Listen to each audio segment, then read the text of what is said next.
Olá pessoal, tudo bem? Bom dia, boa tarde, boa noite, depende aí do horário que você está assistindo esse vídeo.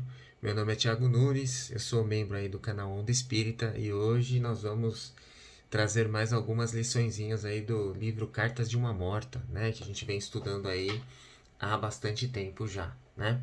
Só lembrando brevemente, né? É sempre importante mencionar, eu sei que se você está acompanhando os nossos vídeos aí semanalmente, você já deve estar cansado de ouvir isso, mas a gente tem que entender que tem pessoas que estão chegando agora, né? Então, se você está chegando agora, é bastante importante assistir os vídeos anteriores a esse, né? Porque o livro Cartas de uma Morta, ele é uma sequência, né? São as histórias da Maria João de Deus, que é a mãe do nosso digníssimo Chico Xavier, que através da psicografia do próprio Chico, relata para nós, através desse livro, os desafios que ela teve do processo de desencarne dela, né? Então, aqui no canal tem uma série de vídeos, muita coisa boa, bastante material, e conta, né, os capítulos desde o capítulo 1 até o capítulo que a gente vai estudar hoje, tá bom? Bom, hoje, pessoal, basicamente nós vamos falar do capítulo 111 e do capítulo 112, né? O capítulo 111 se chama Vida em Toda Parte. E depois disso a gente vai falar um pouquinho da continuidade, que é o capítulo 112, que se chama As Afinidades Raciais, né? Então, olha que títulos, eu sempre acho esses títulos muito interessantes, né? Então, sempre trago essa primeira despertar de curiosidade aqui nos nossos estudos, né? Mas vamos começar então. Capítulo 111, né? A Maria continua falando pra gente, começa falando pra gente o seguinte: nossa vida aqui é o prolongamento da vida humana, né? Não existem vazios no universo. Todas as zonas interplanetárias estão repletas de vida em suas manifestações multiformes. Uma gota d'água encerra um universo infinitesimal onde uma grande humanidade microscópica vive, trabalha e palpita, né? Então esse primeiro parágrafo ele traz bastante reflexão para nós, né? E umas reflexões que vocês sabem né? Eu tenho um viés um pouco mais científico aí do contexto, né? Então eu sempre tento trazer essa correlação da ciência e esse é para mim o pilar da doutrina que mais me favorece, então por isso que eu falo tanto disso, né? Até pela formação técnica que eu tenho.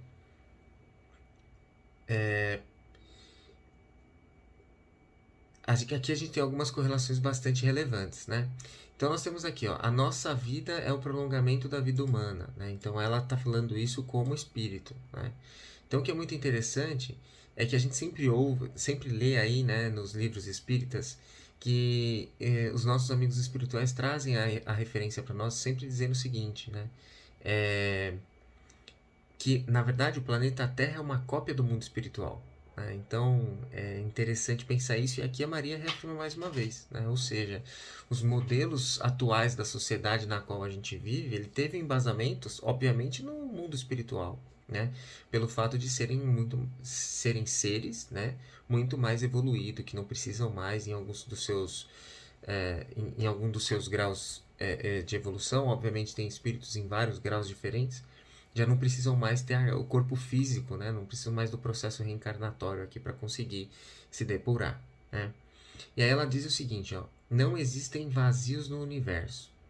Então, pessoal, isso é também um conceito científico muito interessante, que se a gente parar para pensar, não existe espaço vazio, né? E isso é um exercício que eu convido vocês a todos fazerem, né?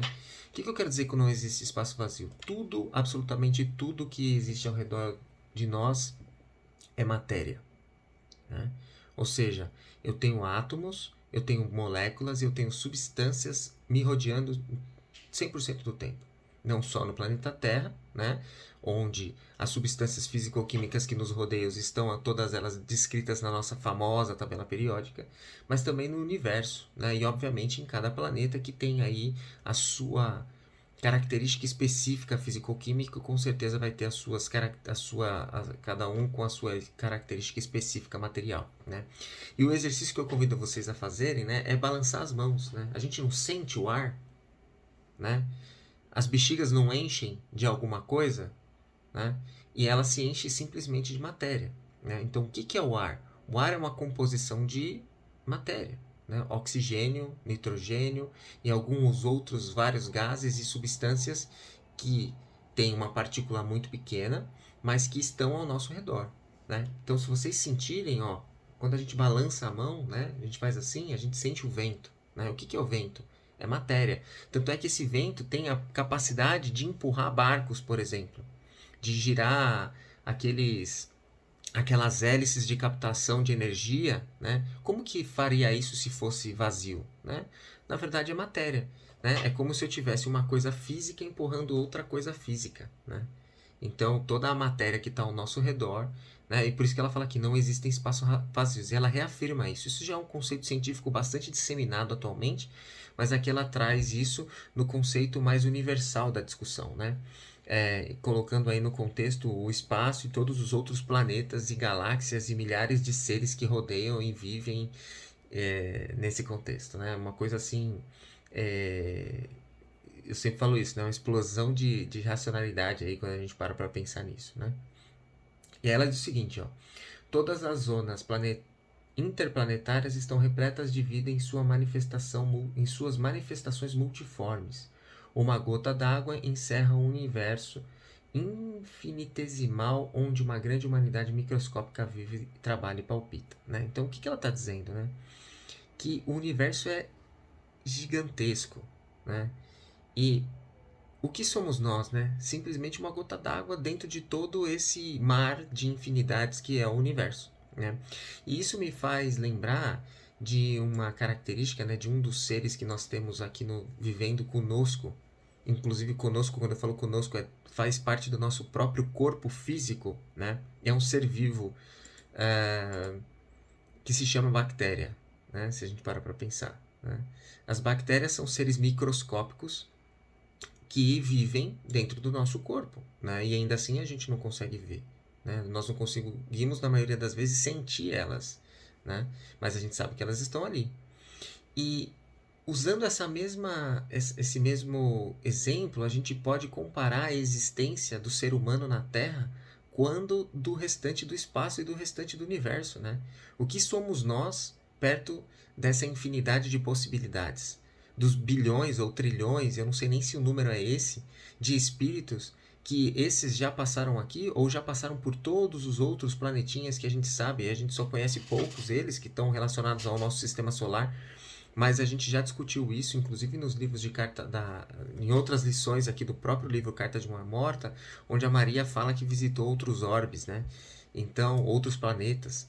Então, fica a reflexão, né? Então, se as bactérias existem em formato colonial, né? Ou seja, existem sempre quando a gente está fazendo uma pesquisa a respeito de um micro-organismo, entendendo qual é a bactéria que tem um determinado lugar, a gente acaba observando que elas se formam em colônias, né? Assim como os seres humanos têm sociedades, obviamente. Eu não estou aqui tentando comparar a capacidade racional vamos dizer assim, de duas raças, de duas espécies, né? Eu só estou usando o conceito da bactéria, né? Que é um ser vivo que habita o nosso planeta e, mais do que isso, habita o nosso corpo, e a gente não consegue perceber que eles estão ali, né? Então, dessa forma, eu também faço uma correlação a respeito da nossa existência como ser humano diante da infinidade universal que existe, né? Diante da grandeza de Deus, né? Muito interessante. Então, esse parágrafo que a Maria trouxe para nós. E aí ela segue falando, né? Confirmando isso que eu acabei de falar para vocês. Se Deus se conserva inatingível ao nosso entendimento atual, porquanto não podemos concebê-lo segundo a nossa individualidade, único índice que possuímos para apreciar os outros, também a vida como manifestação de sua divindade ainda não é compreendida por nós, em toda a intensidade de sua grandeza multiforme. Então, olha aqui, né? Não é bem isso que ela está falando para nós, né? Ela fala, a vida como manifestação de sua divindade ainda não é compreendida por nós, em toda a sua intensidade na grandeza multiforme. Olha que coisa interessante, né? Aqui a gente está falando de uma espécie que é a espécie que é o ser humano, que somos nós, espíritos encarnados. Mas nós sabemos, por exemplo, que no nosso planeta existem milhões de espécies. E cada espécie tem uma forma específica, né? Eu acabei de dar um exemplo da bactéria, mas imaginem que nos outros planetas existem outros milhões, nos outros planos espirituais existem outros milhões, E isso vai certamente variando de acordo com a pureza do espírito, de acordo com o desenvolvimento moral de cada espírito. Então, certamente é um, um infinito de possibilidades, né? E aí ela reforça, né, que o único índice de apreciar os outros, né, somos nós mesmos, através da nossa própria consciência. Então eu só consigo avaliar e saber seres que são parecidos com a gente. Né? Por quê? Porque eu não tenho conhecimento de quais são as outras formas. Né? As nossas características físicas, os nossos sentidos são extremamente limitados. Então eu não consigo sentir além das substâncias físico-químicas conhecidas pelo homem, que nos rodeiam. Né? Mas a gente sabe que nesse contexto existem outras coisas muito maiores que a gente acaba não tendo a percepção. Mas que outras espécies no nosso planeta têm a percepção, né? Se a gente parar para pensar nos cachorros, que têm um olfato e uma audição, uma visão muito maior do que os seres humanos, né? Que conseguem ouvir ruídos muito mais baixos do que o nosso ouvido tem capacidade, e conseguem sentir cheiros muito mais sutis, né? Do que nosso nariz tem capacidade de sentir, né? Então a gente percebe que nós, seres humanos, ainda somos realmente uma gotinha numa infinidade de possibilidades. Né? Ela continua. Aqui desenrolam-se as nossas atividades, à maneira dos homens. Nessa segunda zona, onde me encontro e aguardo a oportunidade feliz para reencarnar na Terra, apenas o que observo é que os homens são mais aperfeiçoados em seu modo de sentir, considerando-se totalmente eliminado a hipótese de guerras e dizimações de quaisquer obras. Há mais impulsos de fraternidade neste núcleo de seres, onde se agitam os sentimentos humanos em sua generalidade. Né? Então é interessante, né? É uma continuidade. Então isso é uma coisa muito interessante para a gente refletir. Continuidade na vida da Terra. Né? Então é uma sociedade organizada, mas que os espíritos, que os seres que compõem essas sociedades estão, vamos dizer assim, organizados em uma forma físico-química diferente que não a nossa que a gente conhece, que não esse corpo pesado material que a gente usa. Né?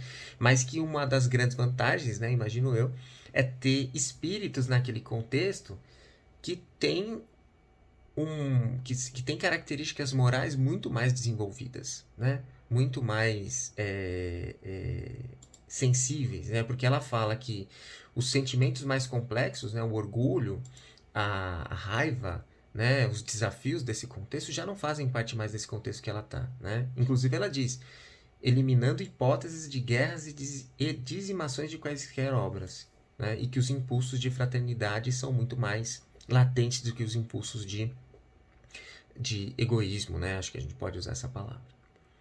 Com esse parágrafo ela termina o capítulo 111 e agora a gente passa para o 112, que é já uma continuação, né?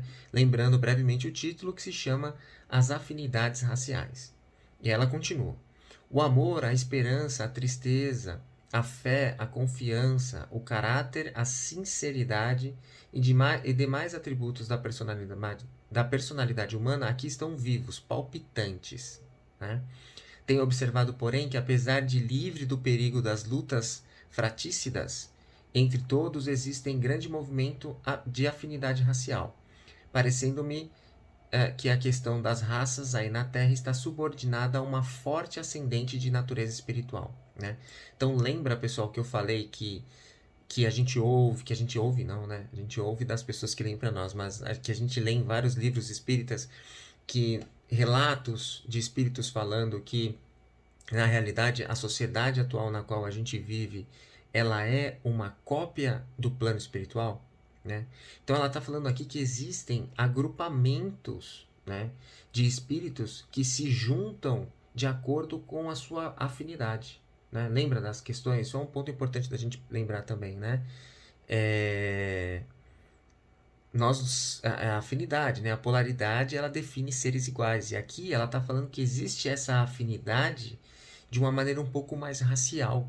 Né? Assim como nós temos as sociedades, vamos dizer assim, os países distribuídos hoje aqui no planeta Terra. Né? Então ela fala o seguinte, ó, os saxões, os latinos, os árabes, os orientais, os africanos formam aqui grandes falanges, à parte e em locais diferentes um dos outros. Nos núcleos de sua atividade, conservam os costumes que os caracterizam, e é profundamente interessante observarmos de perto como essas imensas colônias espirituais diferem uma das outras, apesar de se encontrarem ligadas pelos mais santos laços da fraternidade e do amor. Então, olha que coisa linda, é tudo que a gente gostaria que acontecesse aqui na Terra, né? Lá eles têm vamos dizer assim, o desenvolvimento moral, né? E a capacidade de respeitar a característica individual de cada um, né? Porque nós sabemos que culturalmente todos esses povos que ela citou aqui, né? Os saxões, os latinos, os árabes, nós especificamente aqui no Brasil, né? Na América Latina, somos os latinos, né? Os orientais, os africanos, têm formas específicas e culturais de expressar vamos dizer assim, os seus amores, de expressar os seus gostos musicais, de expressar as formas, isso aqui no planeta Terra, né? De expressar as formas relacionadas à gastronomia, aquilo que eles gostam de comer, tem uma forma específica de se relacionar, de cuidar da própria família, de se conectar com Deus, né? Independente de que Deus seja, né?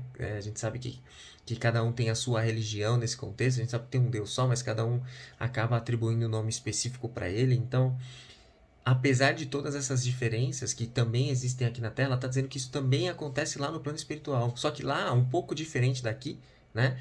Eles têm essa capacidade muito mais desenvolvida de respeitar, né? De se interligarem através da fraternidade do amor, que é tudo que nós, seres humanos, estamos buscando, né? O que seria, nesse contexto, a paz mundial, né? Seria que a gente tivesse a capacidade de manter a nossa individualidade como raça, como ser, né? Independente das nossas escolhas, e ainda assim conseguir respeitar o espaço do próximo, né? Conseguir respeitar e entender que cada um tem as suas características, as suas necessidades, e está dentro do seu próprio processo de evolução espiritual e moral e intelectual, né?